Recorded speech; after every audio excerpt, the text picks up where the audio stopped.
Bonjour les runners, bonjour les sportifs, bonjour au petit monde de la course à pied, c'est Seb et c'est avec un grand plaisir que je vous retrouve à nouveau, comme chaque vendredi, pour un nouvel épisode du podcast À côté de mes pompes, épisode 306 aujourd'hui. Courir un marathon, vous le savez, c'est bien plus qu'aligner les kilomètres sur notre montre GPS. C'est une aventure qui est exigeante, une équation subtile entre le volume d'entraînement, la progressivité et une certaine capacité à encaisser la charge sans exploser en vol. Et là, on ne parle pas du mur du marathon, c'est vraiment dans cette phase d'entraînement où il ne faut pas y laisser des plumes. Dans cet épisode de l'œil du coach, avec Bruno, nous répondons à la question posée par Laura que je vous soumets immédiatement. Bonjour Sébastien, alors moi ma question c'est combien de kilomètres minimum par semaine faut-il courir pour mettre toutes ses chances de son côté pour franchir la ligne d'arrivée du marathon et notamment le marathon de Paris qui aura lieu dans 2 mois. Merci. Dans cette capsule, avec Bruno, nous allons démonter quelques idées reçues. Car non, il ne suffit pas de courir 42 km par semaine pour espérer franchir la ligne d'arrivée. Nous allons vous expliquer pourquoi le temps passé à vous entraîner sera plus important qu'une comptabilité et que ce nombre de kilomètres hebdomadaires réalisés. Comment vous allez pouvoir construire un volume qui sera adapté à votre profil et surtout faire de chaque minute d'entraînement une minute utile. Cet épisode est donc destiné à toutes celles et tous ceux qui préparent un marathon, que vous visiez simplement à le finir ou bien de tenter de battre votre chrono. À la fin de cet épisode, Bruno vous livrera sa règle des 3 piliers pour que votre plan d'entraînement marathon soit réussi.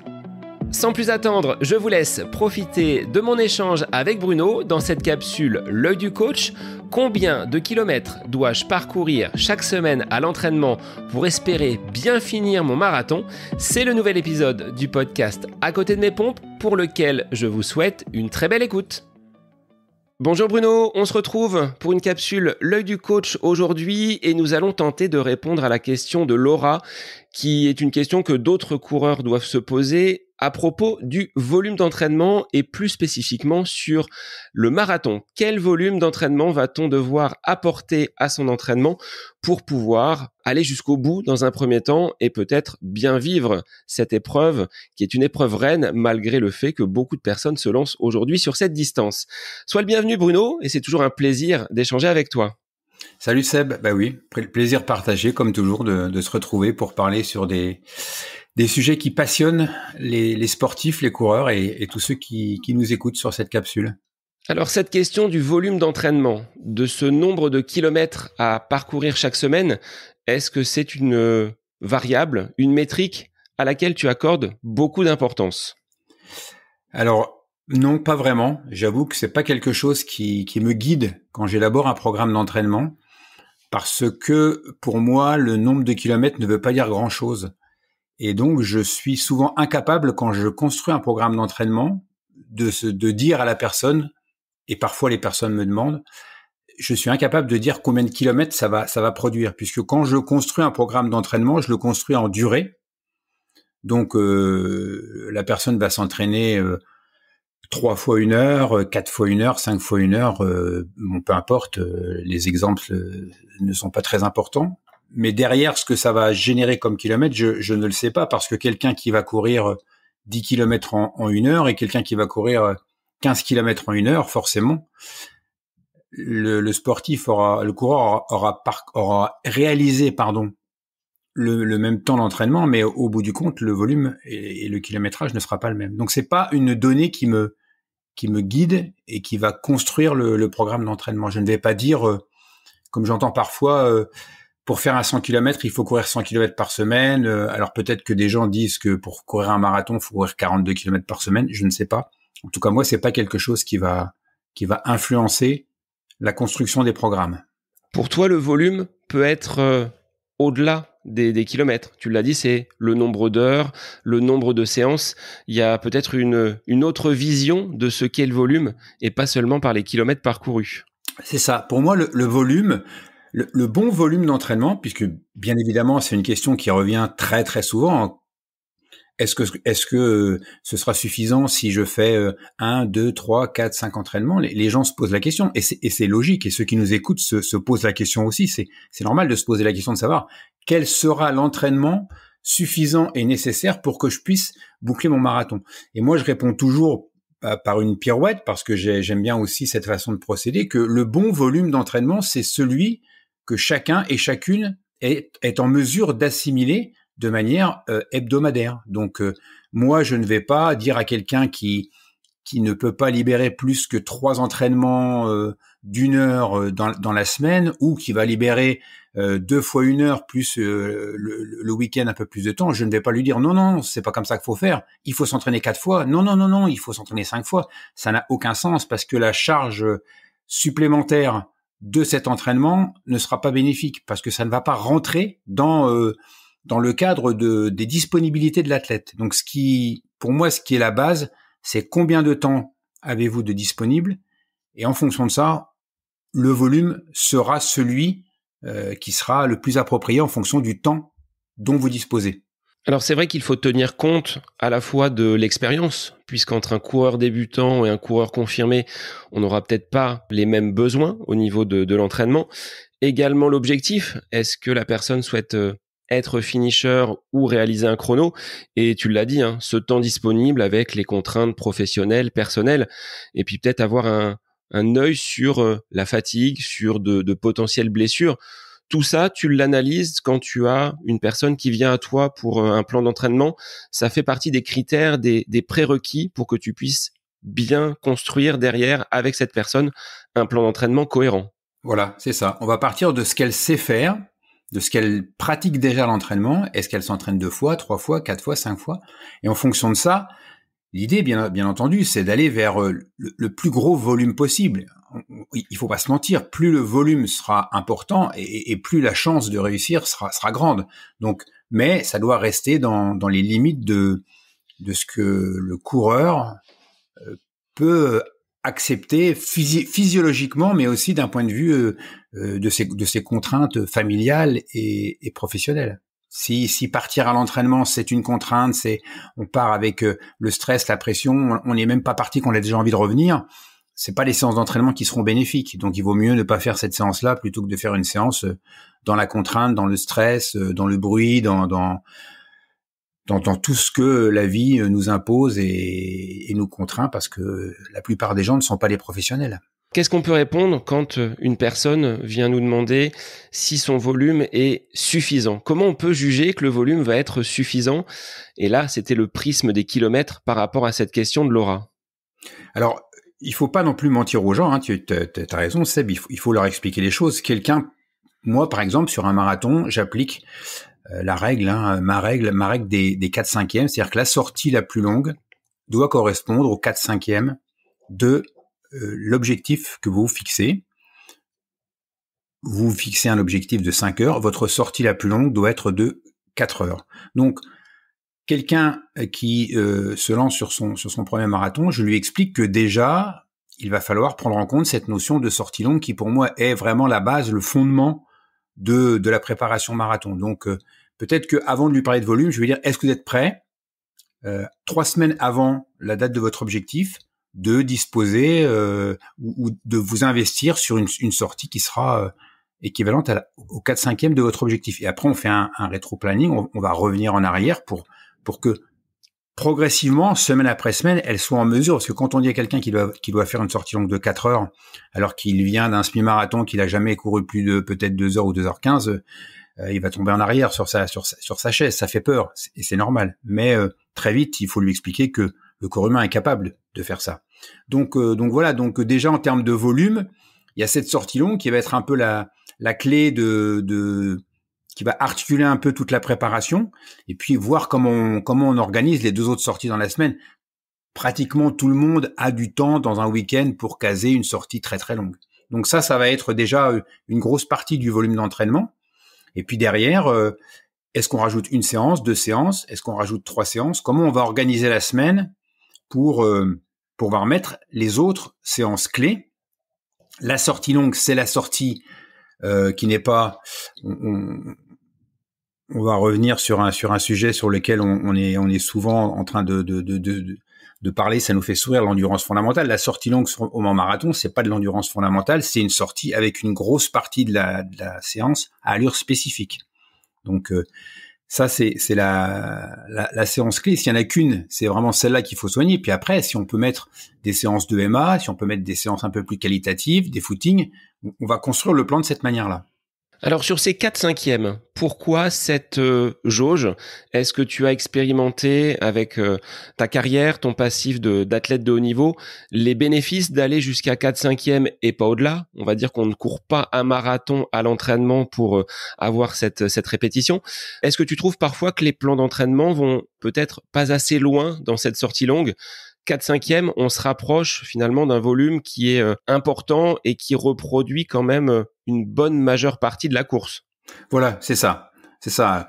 À partir de, reprenons notre exemple des 5 heures, de la sortie longue de 4 heures, le corps humain, le cerveau, nos muscles ont besoin de cette endurance articulaire, cette endurance musculaire. On a quand même besoin de ça. Donc, mais on ne doit pas, comme tu l'as dit, courir un marathon à l'entraînement. Ça, c'est peut-être le premier conseil qu'on doit donner aux gens. Ne courez jamais un marathon à l'entraînement parce que votre marathon, vous allez le faire avant. Donc, néanmoins, il faut que le corps soit prêt à affronter ce que le marathon va lui imposer, va lui infliger. Donc, on a besoin d'une endurance musculaire, on a besoin d'une endurance articulaire, on a aussi besoin d'une endurance physiologique, cardiovasculaire.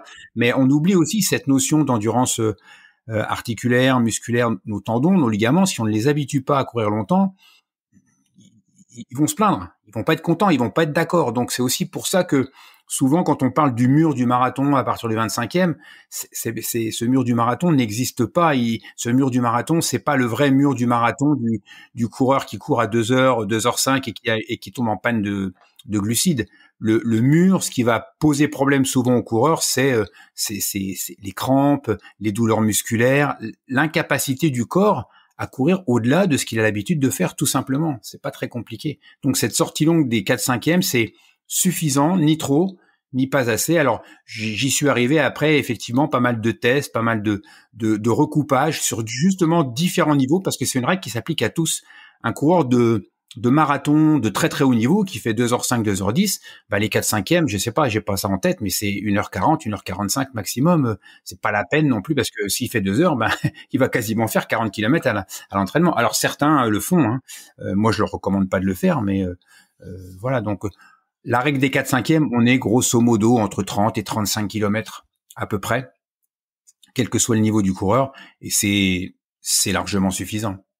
D'autant qu'elle n'est pas unique, cette séance-là. Hein. La personne qui aura fait 4 heures à S-3, qui prépare son marathon à 5 heures, elle aura fait 3h45 la semaine d'avant, et 3h30, et 3h15, et 3 heures. Chaque semaine, la sortie longue augmente un peu, et ce qui peut faire peur en début de plan, quand on voit la dernière sortie et qu'on se dit 4 heures, il est fou le coach, mais en fait, si on s'y prend suffisamment à l'avance, et qu'on respecte le principe de progressivité, l'adaptation se fait très bien.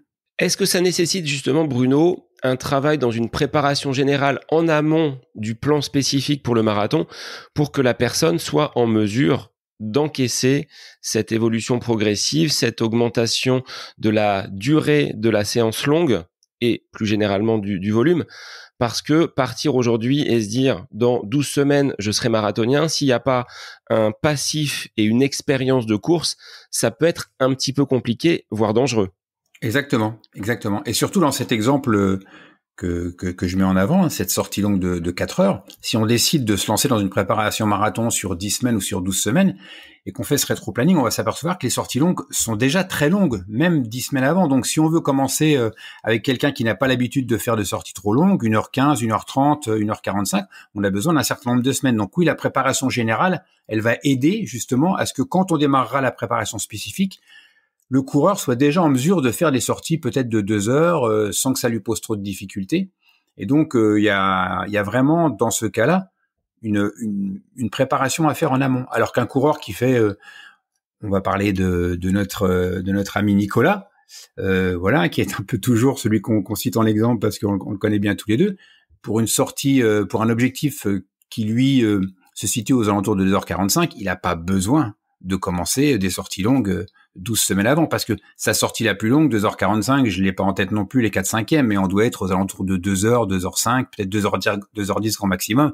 Donc pour des coureurs de ce niveau-là, la sortie longue, c'est pas un problème, c'est pas quelque chose qui va poser problème. On est plutôt sur d'autres paramètres, développer la VMA, développer le VMA. On n'est pas dans la même approche de l'objectif qu'un coureur qui va le faire dans 2 fois plus de temps. Pour quelqu'un qui n'aurait pas cette endurance musculaire, cette endurance articulaire, parce que c'est une personne qui va débuter l'activité physique et qui se donne comme objectif le marathon, combien de temps faut-il se donner? Est-ce qu'il faut attendre 1 an, 1 an et demi, 2 ans pour capitaliser finalement sur ces entraînements, cette connaissance de la distance? On parlait du semi-marathon qui peut être une étape.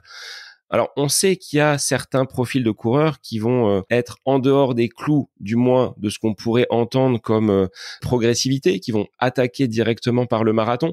Mais de ton regard d'entraîneur, avec cette pédagogie que tu peux avoir, qu'est-ce que tu conseilles aux personnes qui viennent te voir en disant « Bruno, je veux faire un marathon et ce sera cette année ». Est-ce que tu mets là des gros warnings, des gros avertissements pour leur dire « Attention » et s'il y a un timing à respecter avec toujours cette progressivité dont on parle souvent dans nos capsules? Moi, j'essaye toujours d'avoir une réponse qui est positive, c'est-à-dire que quelqu'un qui se lance le défi de faire un marathon, je pense que moi, j'ai conscience, comme toi, Seb, que l'activité physique, c'est bon pour les êtres humains, c'est bon pour la société, c'est bon pour tout le monde, c'est bon pour la planète. Donc, nous, notre rôle, c'est de mettre le pied à l'étrier des gens et donc de favoriser ce passage à l'acte. Et en l'occurrence le marathon. Donc moi j'essaie toujours de dire c'est génial, super. Il y a toujours un mais derrière parce que ça dépend du contexte de la personne. Donc de toute façon, celui qui va décider de ça, c'est même pas le coureur, c'est son corps.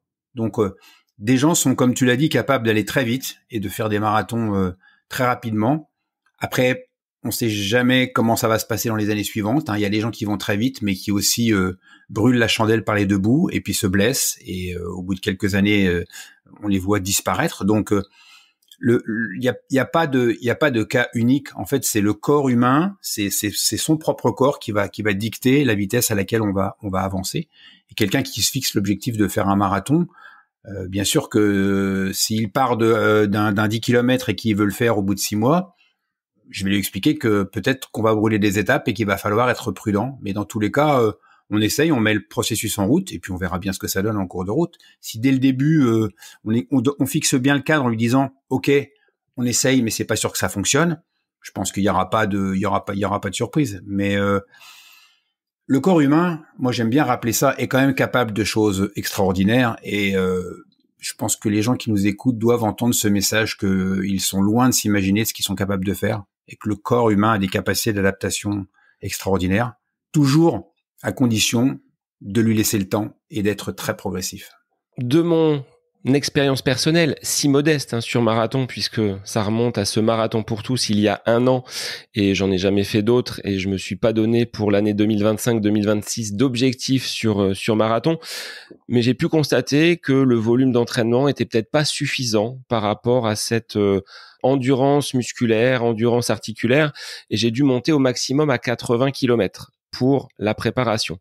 Donc ça me donne déjà une base entre guillemets pour un éventuel autre marathon. Est-ce qu'il faut avoir cette progressivité dans les semaines qui vont précéder justement cet objectif? On parle souvent, Bruno, des plus 10% chaque semaine en termes d'augmentation.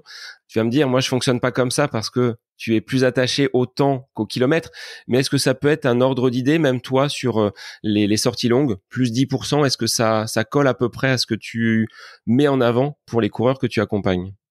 Oui, alors je ne sais pas si ça représente 10%, mais l'augmentation, par exemple, d'une sortie longue d'1 quart d'heure toutes les semaines, c'est quelque chose qui passe assez bien.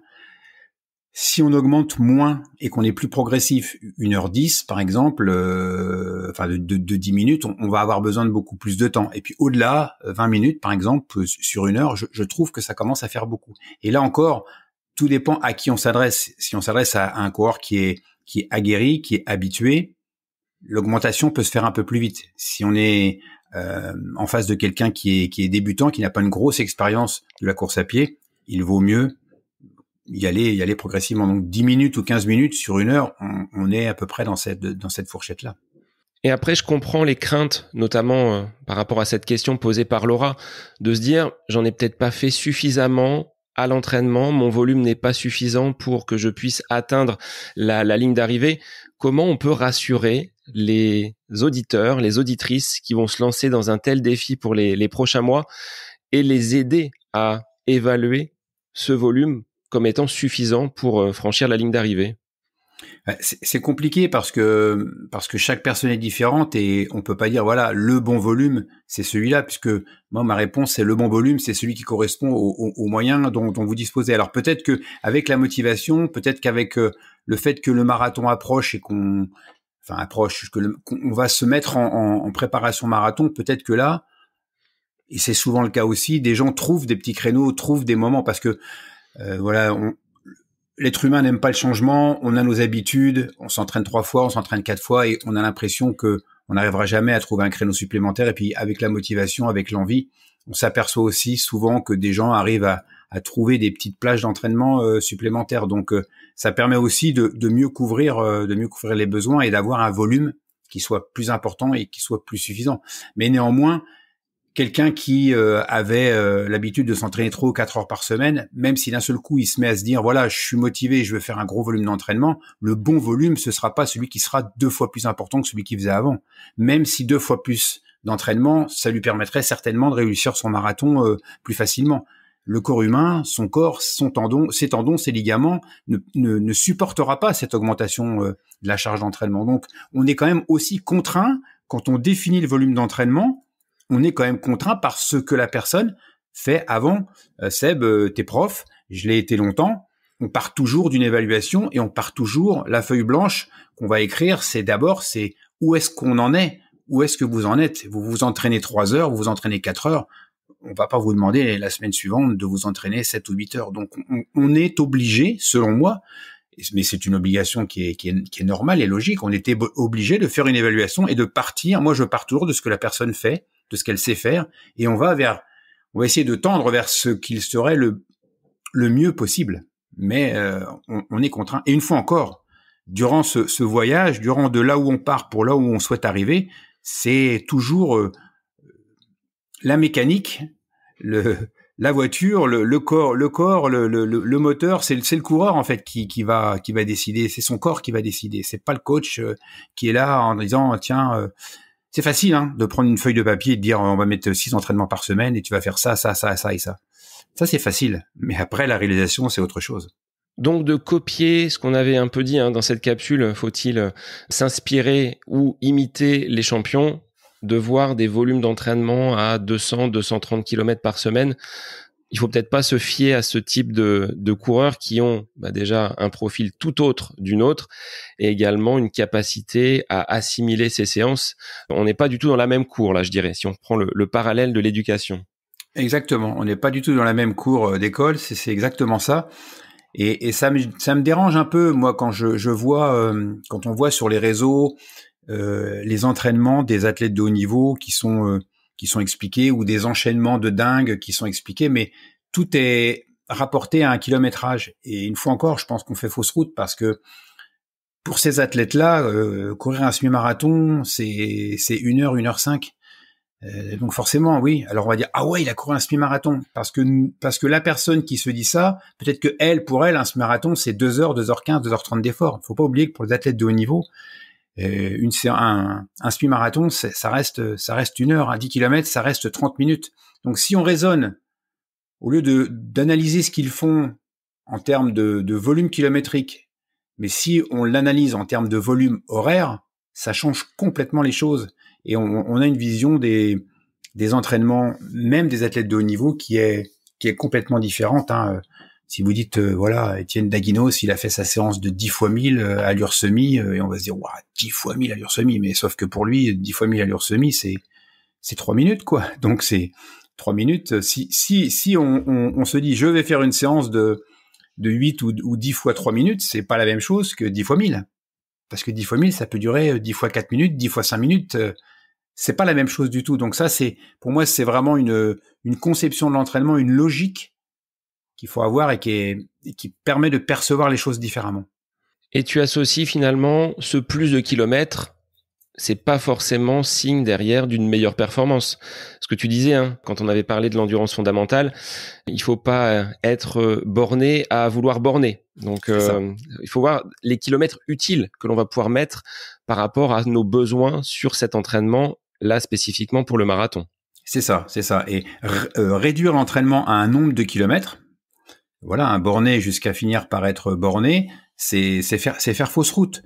Parce que la sortie longue, on en parlait tout à l'heure, cette sortie longue qui doit durer les 4/5 de la durée de l'objectif qu'on se fixe, elle est en grande partie courue à l'allure de l'objectif, à l'allure du marathon, pour être plus efficient. Si on fait ce qu'on appelle de l'endurance fondamentale, on va courir très lentement, très longtemps, ben on sera bon très lentement et très longtemps. Donc ne pas oublier que les heures d'entraînement, chaque minute d'entraînement doit être une minute efficace et qu'elle doit rapporter. C'est une flèche qu'on tire, qu'on met au centre de la cible si possible. Et donc, cette sortie longue, elle ne doit pas durer pour durer. On ne doit pas faire des heures pour faire des heures. On doit faire des heures utiles. Et une grande partie de cette sortie longue doit se dérouler à allure spécifique. Mais là encore, ça va dépendre du niveau du coureur. Un coureur à 2h30 au marathon ne va pas faire une sortie longue entièrement à sa vitesse spécifique parce qu'elle représente, cette vitesse spécifique, une intensité élevée. Alors qu'à l'inverse, à l'autre côté de l'échelle des intensités, un coureur on reprend notre exemple du coureur qui vise 5 heures au marathon, son allure spécifique, il va peut-être même être obligé de ralentir. Son allure spécifique sera probablement plus lente que le footing qu'il fait dans la semaine. Donc lui, c'est un apprentissage de la lenteur qu'il doit faire. Et ça, c'est paradoxal parce que courir plus lentement que ce qu'on sait faire, c'est aussi quelque chose qui s'apprend et qui permet d'être plus efficient. Donc, bien avoir à l'idée que l'efficience, le bon rendement, la foulée qui sera économique, c'est ça qu'on vise dans la sortie longue, elle se développe en courant précisément à l'allure de son objectif. Alors, on a beaucoup parlé, Bruno, de cette charge physique par l'entraînement qui va être mené au fil des semaines. La charge mentale dans tout cela, elle a quand même une grande importance. Un plan marathon, un plan d'entraînement, ça implique également un aspect mental qui est prépondérant. Comment on peut donner quelques astuces aux auditeurs pour garder le cap? Il peut y avoir des séances qui ne passent pas, il peut y avoir des séances sur lesquelles on ne va pas avoir forcément de très très bonnes sensations. C'est pas pour autant que le château va complètement s'effondrer. Une séance d'entraînement qui ne passe pas, comment on peut l'appréhender? Parce qu'on voit souvent des coureurs qui vont baisser les bras, qui vont se dire c'est fichu, j'ai pas réussi à la passer. Comment tu les reboostes, comment tu l'analyses et comment tu les remotives derrière? Quand l'entraînement est difficile ou quand la séance a été vraiment pénible, moi j'ai toujours cette même réponse qui consiste à dire il faut s'y préparer. Il y a bien un moment dans la course, on espère que non, on fait tout pour qu'il n'y ait pas de moments difficiles et des moments douloureux, mais à un moment dans la course, ça peut l'être. Donc se préparer à ce que ce soit difficile, que nos muscles, que notre cerveau, que notre esprit, que notre mental se prépare à ça, soit capable d'affronter ces périodes un peu difficiles. C'est quelque chose qui permettra de mieux réagir le jour J quand on sera face à la difficulté. Je dirais même que l'idée du plan d'entraînement, c'est aussi de pousser un peu l'organisme à ses limites, de faire en sorte que le coureur ne soit pas dans une zone confortable pour justement lui permettre d'affronter quand les difficultés apparaîtront, si elles apparaissent, au 25e, au 30e, d'affronter cette difficulté-là. Donc il y a aussi une préparation physique qui permet, pour moi c'est extrêmement lié. La préparation physique, elle est liée à la préparation mentale. Le mental ne fait pas tout et sans physique le mental ne sert à rien. Mais à l'inverse, avoir cette faculté mentale de surmonter les difficultés quand elles arrivent, c'est quelque chose qui va servir le jour J. Donc si elles arrivent à l'entraînement, moi j'ai tendance à dire ne jamais arrêter une séance. Toujours essayer d'aller jusqu'au bout, même si c'est difficile, parce que le jour J, il faudra aller au bout et peut-être que ce sera difficile. Donc, il y a aussi un transfert qui doit s'opérer entre l'entraînement qu'on est en train de faire et se projeter toujours en se disant, le jour J, je vais pas lâcher. Donc, à l'entraînement, aujourd'hui, j'essaye de ne pas lâcher. Comment, Bruno, on va pouvoir aider nos auditeurs à construire cette stratégie réaliste et progressive pour qu'ils puissent trouver le bon volume d'entraînement? Comment on va pouvoir le structurer dans le temps? Déjà, sur la durée du plan, est-ce que tu peux rappeler les fondamentaux et comment on va articuler les séances semaine après semaine avec ces montées en charge, ces phases de régénération avant d'arriver vers l'objectif? Si la préparation générale en amont de la préparation spécifique a été faite correctement, pour moi, la préparation marathon, elle ne doit pas s'éterniser. Je vois souvent des plans sur 12, 14 semaines. Pour moi, 10 semaines, c'est suffisant. Si la préparation générale a vraiment posé les bases nécessaires et suffisantes, 10 semaines de préparation spécifique, ça suffit. C'est-à-dire qu'on va mettre en place un macrocycle de 3 semaines de montée en charge progressive, puis une semaine de relâchement, de régénération. On repart sur un cycle de 3 semaines de montée en charge progressive, et puis un cycle de relâchement, la période de relâchement de 3 semaines. Donc 3 plus 1 plus 3. Voilà. Et ensuite, on arrive à notre phase de relâchement. Alors, 3 semaines de relâchement, c'est pas quelque chose qui est beaucoup pratiqué. Souvent, on voit 15 jours. Mais moi, je pense que quand on va sur des durées aussi longues que les 4/5e de l'entraînement, on doit avoir 3 semaines de phase de relâchement. Pour moi, c'est vraiment la durée qui est nécessaire. Et ça, c'est la même chose, hein. C'est le terrain qui m'a renvoyé ces informations-là. Je faisais comme tout le monde, hein. Je faisais les préparations avec 15 jours de relâchement. Je pense que c'est un peu trop juste.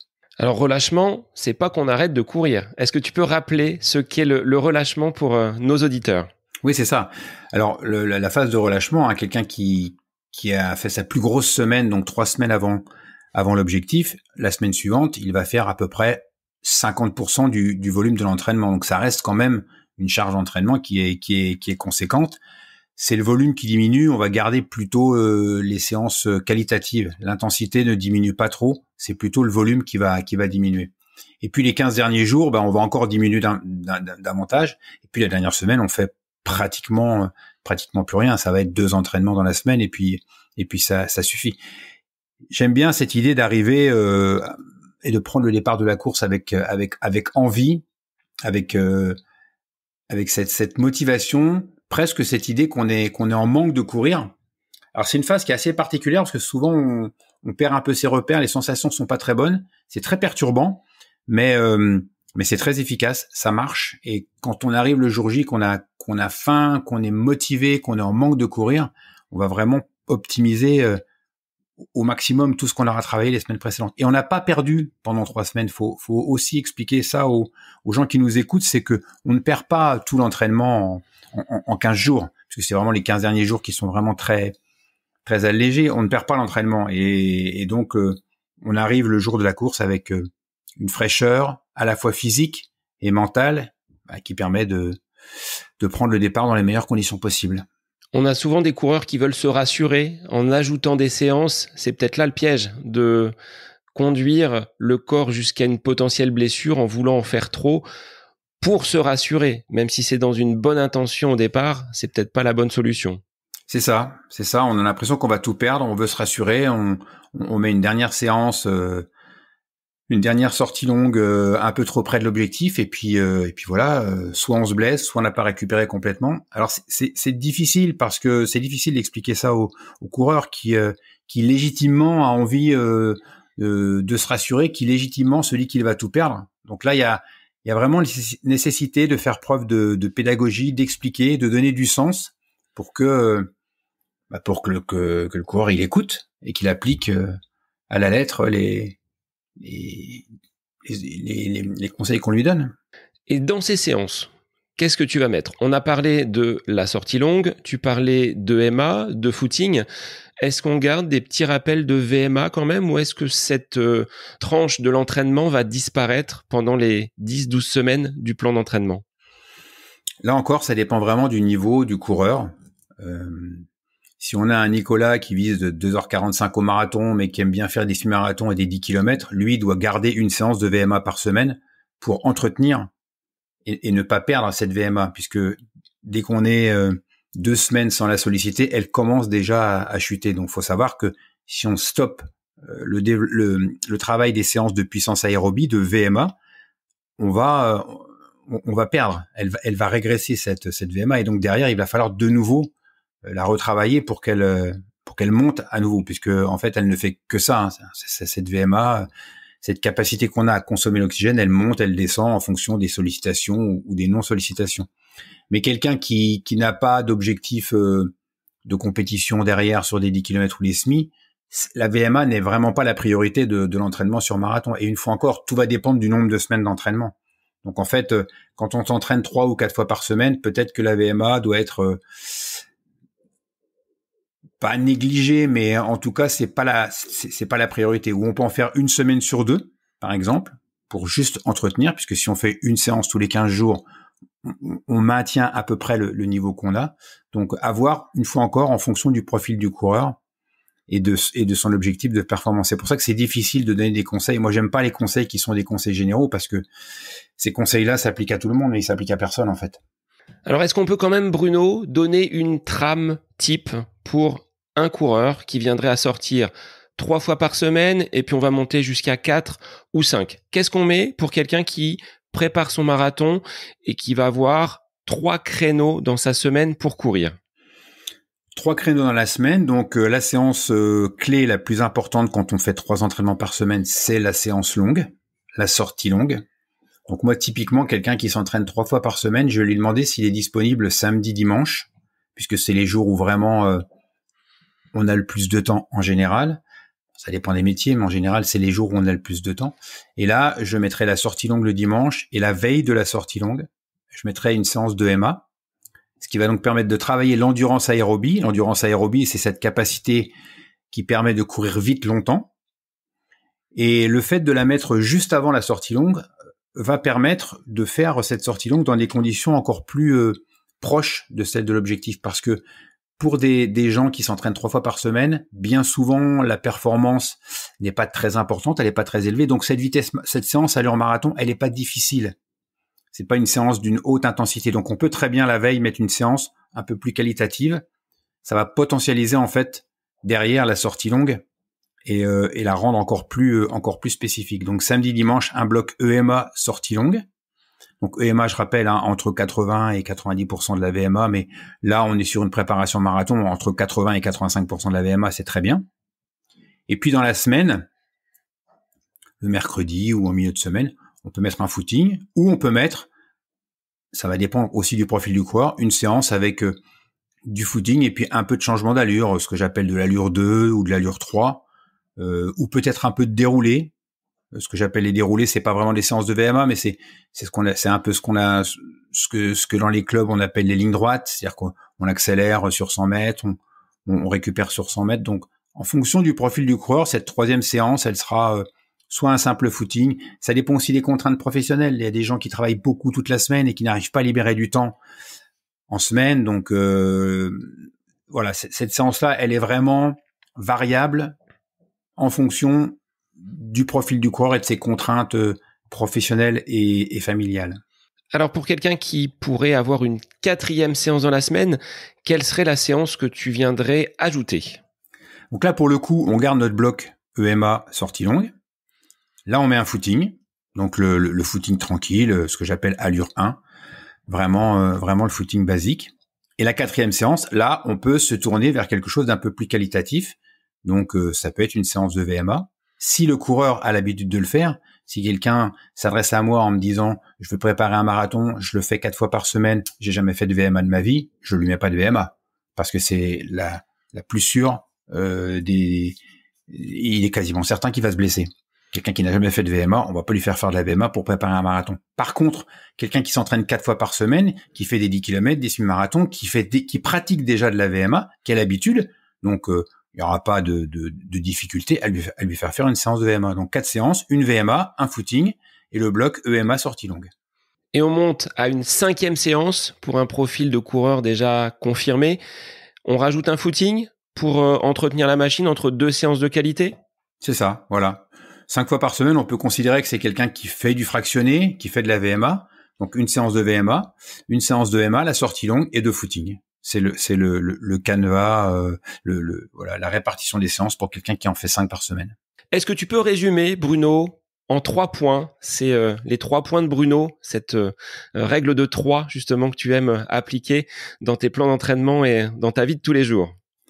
Alors oui, elle s'appelle Laura, c'est ça? Laura, exactement. Laura. Alors elle va être un peu déçue, Laura, parce qu'on n'a pas vraiment donné des chiffres précis et des quantités vraiment précises. Et ça, je sais que les gens sont friands de ça. Les gens sont friands de ces règles qu'on va donner et qui sont très précises. Voilà, pour faire un marathon, il faut faire 42 km par semaine. Il faut s'entraîner ci, s'entraîner ça. Donc oui, elle va peut-être être un peu déçue parce que on est resté dans des choses qui sont un peu génériques. Mais une fois encore, moi, je défends le plan personnalisé, sur mesure, pas le prêt à trotter, mais le plan qui va vraiment correspondre aux besoins de la personne. Donc, je dirais que pour résumer les choses, le bon volume, c'est celui que vous êtes en capacité de réaliser et on va s'appuyer sur ce que vous faites déjà pour essayer d'aller vers ce qu'il serait le mieux possible de faire. Et ce point de départ doit s'appuyer après sur un principe qui est fondamental dans l'entraînement, c'est le principe de progressivité. Donc, on va augmenter la charge progressivement, semaine après semaine, dans des proportions, comme tu le disais, d'environ 10%. Et le troisième point sur lequel j'insisterai beaucoup, c'est de faire en sorte que le volume, c'est important, mais ce qui est surtout important, c'est que chaque kilomètre parcouru soit des kilomètres qui rapportent, des kilomètres utiles. Donc, rendre l'entraînement utile. Une sortie longue, c'est pas courir pour courir. On l'a fait à l'allure spécifique. Derrière, on essaye de mettre de la qualité avec les séances de MA. Donc, au-delà du volume, faire en sorte que chaque minute du temps qu'on peut consacrer à l'entraînement soit une minute qui soit optimisée, utile et efficace. Eh bien, merci Bruno pour cette réponse complète. On va inviter les auditeurs à nous dire combien justement ils mettent de volume dans leur entraînement pour leurs différentes préparations. Ici, avec la spécificité de Laura et cette approche du marathon, n'hésitez pas à venir nous parler sur les réseaux pour qu'on puisse échanger sur cette question aujourd'hui du volume d'entraînement. Merci Bruno. À bientôt. Et pour les auditeurs, on vous retrouve dès la semaine prochaine pour un nouvel épisode du podcast À côté de mes pompes. C'était aujourd'hui une capsule L'œil du coach avec Bruno. Cette capsule L'œil du coach avec Bruno Heuby est désormais terminée. Merci à vous pour votre écoute, mais aussi pour vos retours sur ce format d'épisode un petit peu plus court. N'hésitez pas à nous transmettre vos questions, vos interrogations via les différents réseaux, Facebook et Instagram. N'hésitez pas à nous soumettre vos idées d'épisodes pour de prochaines capsules. Belle semaine à vous!